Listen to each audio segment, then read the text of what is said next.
Xbox's big new game is about ready to launch, and it's already far exceeding expectations. Their holiday just got a lot more interesting with not only one of their better games of the generation thus far, but it appears to be one of the better games for 2024, period. So we're going to talk about Indiana Jones and the Great Circle and what appears to be a must-play for all Xbox and for all Indiana Jones fans alike.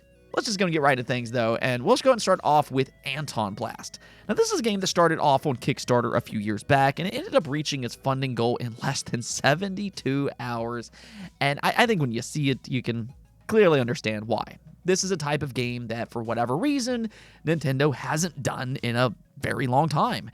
AntonBlast is inspired by the old Wario Land games, and, it looks incredible in motion. It's got a lot of personality to it, it's got a great art style, and while I think Pizza Tower has maybe stolen some of its thunder since its initial announcement, again, there's a reason for that. Some of the developers that worked on Pizza Tower also worked on AntonBlast. So, I'd say if you like Pizza Tower, then you might want to go ahead and perk up, because the reason I'm telling you all of this in the first place is because they just launched AntonBlast on Steam. You can pick it up right now for $20, and its user reviews are every bit as high as we hoped it would be. Currently has a 98% positive rating, which also feeds into its 87 Metacritic score.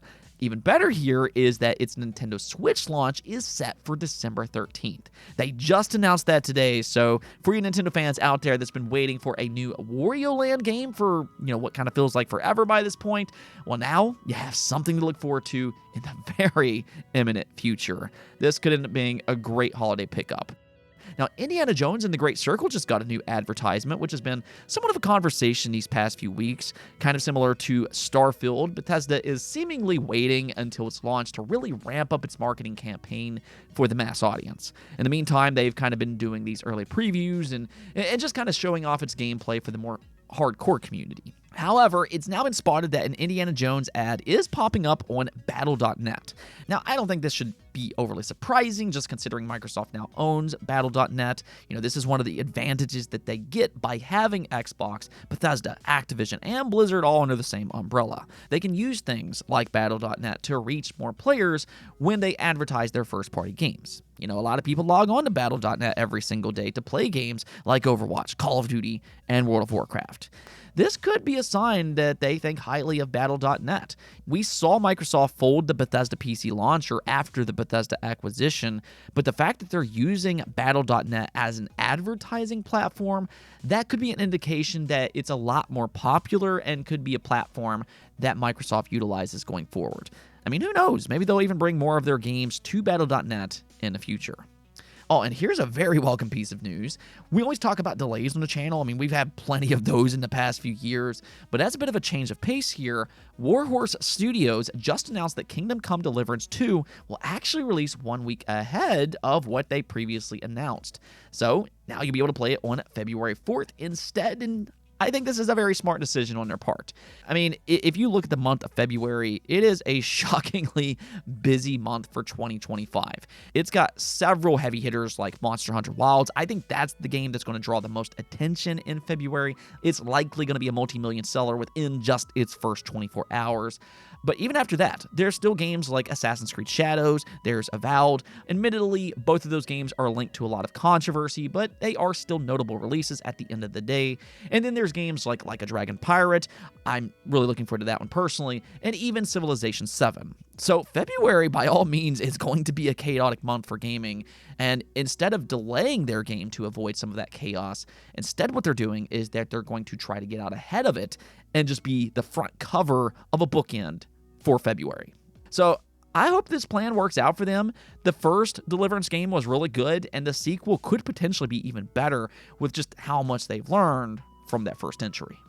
All right, so let's go and talk about Indiana Jones and the Great Circle, because its reviews are starting to roll out. I know there's been a lot of concerns about this game, in part because of its review embargo was set just so close to its release. This is just hours before its early access window opens up, and I know a lot of times that can be a red flag, but according to critics, You can now throw those concerns out the window. The Xbox Series version currently has an 86 overall score on Metacritic as of this recording with 32 reviews, while the PC version has an 88 with 31 reviews. I mean, either which score you go with here is extremely impressive and far out exceeds what fans were expecting. Metacritic had fans' predicted score ahead of time on Twitter, and the average prediction was apparently just 80.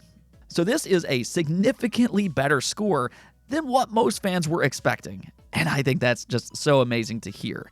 You know, Indiana Jones fans haven't exactly had a lot to celebrate for a very long time. The newer movies have been, I'd say, mixed at best. So to hear the new game and its new cinematic story is kind of a return to form.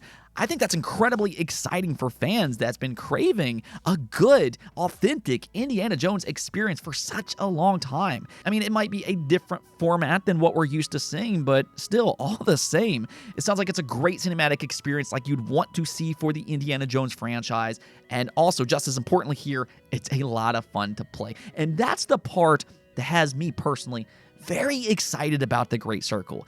The one thing I keep hearing about this game is that it's a very different type of game than pretty much everything else in the market right now. You know, when Bethesda and Machine Games first announced Indiana Jones and the Great Circle, a lot of people just kind of assumed that it was going to be yet another Uncharted-esque experience.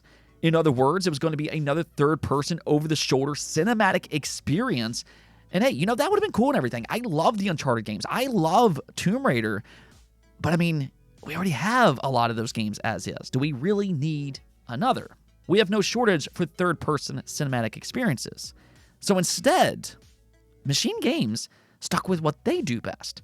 They made Indiana Jones into a first-person game. And you know what? It looks like it turned out brilliantly. And more so here is that Indiana Jones is not a first-person shooter in the same vein as their other popular franchise, Wolfenstein. Instead, it seems like the best comparison that people keep making is a game that released way back in 2004. That's how far we have to look back to find a game that plays similar to Indiana Jones and the Great Circle. The highly praised The Chronicles of Riddick, The Escape from Butcher's Bay.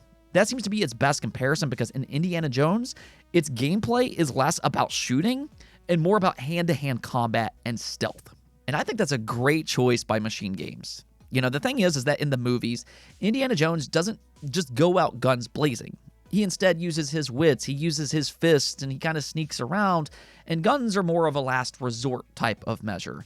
But even for the player, I think the fact that we're getting something different for a AAA experience, I think that's refreshing.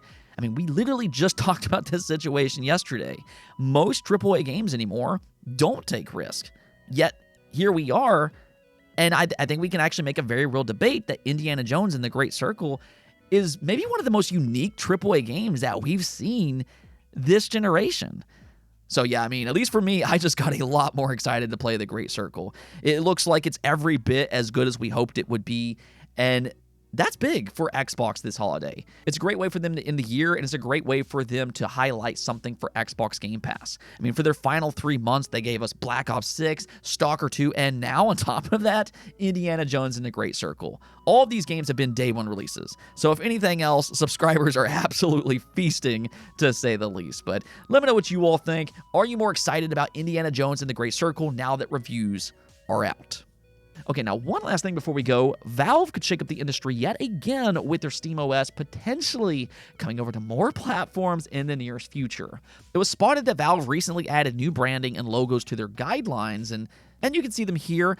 Though the one logo that seems to be drawing the most attention is Powered by SteamOS.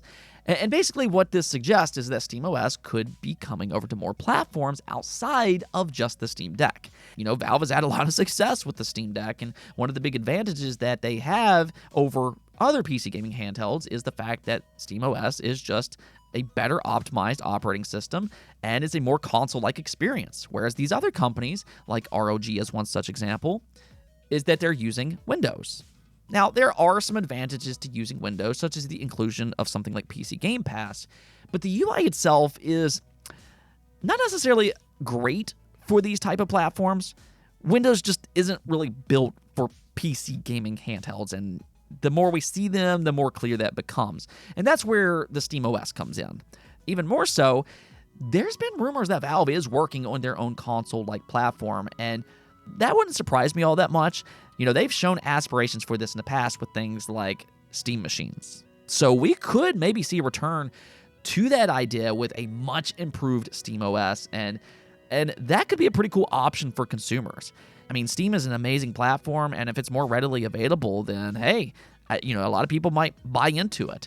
There's even been rumors that Xbox has explored Steam games for their consoles, and this would kind of be a way for them to maybe do that. Now, I'm not saying that that's what they're going to do, but the long-running rumor is that they could maybe dual boot with Steam as an option for their next console. Now, I doubt that's going to happen, but I do like the idea of Valve opening up SteamOS for the market to really take advantage of its console-like experience for PC gaming.